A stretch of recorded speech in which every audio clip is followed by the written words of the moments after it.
This week Parliament continued with the debate on the budget, and I had my say about that on Tuesday.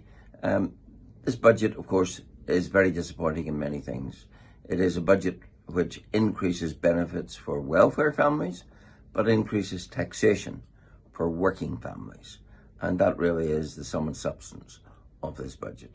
It also disappoints in that it fails to address the looming inequity which is coming with the imposition of the death tax on family farms, which is going to radically devastate agriculture going forward, because farms may well be asset rich, but few of them are cash rich.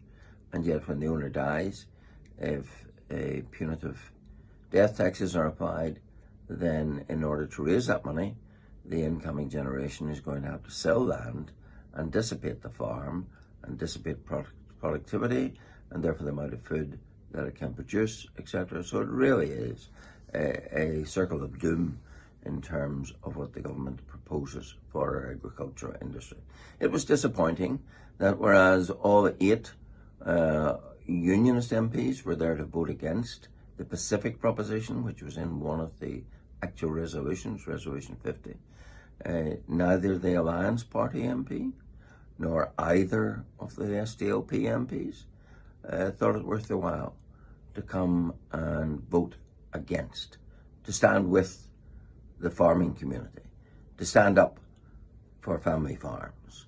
And that, I think, was very disappointing when there was an opportunity for every MP to declare where they stand on this issue. But that, of course, is a pretty clear indication of where those two parties stand in respect of the farming community. We also have a proposal which was debated this week and upon which I spoke of the government to diminish the availability of jury trials. Now, jury trials go right away back in our legal system. For a very good reason, they've been long established, because there's no better way of deciding the guilt or innocence of someone than having it decided by his peers. And 12 people collectively have the life experience to bring to any case the proper judgment. And whereas a single judge sitting alone, we saw that through typical courts, of course, for years, they do get case hardened, let's face it. And they might have loads of legal experience, intellectual ability, but many of them don't have much actual living life experience, which is so important in deciding in a jury what is right, what's acceptable, what breaches the law, and what doesn't. So I think the removal of juries would be a very retrograde step, and I made that point again this week in that debate. Still 2 more weeks of Parliament to go before the before the Christmas recess, and so I'll be back again,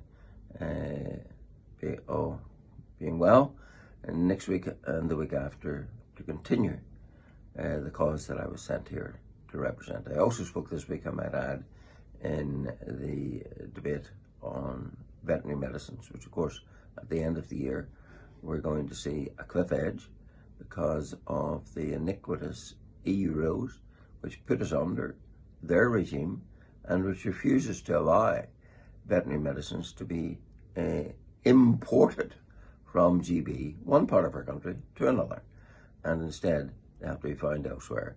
And of course that's going to cause shortage, not just for farmers, but it's also going to cause shortage for pet owners. But again, the government is deaf to that because they're so in awe of the EU that they'll do nothing to upset their diktats. So part of my function here is to make that very clear. Every week I try to do that in respect to the protocol, and we'll continue to do that going forward.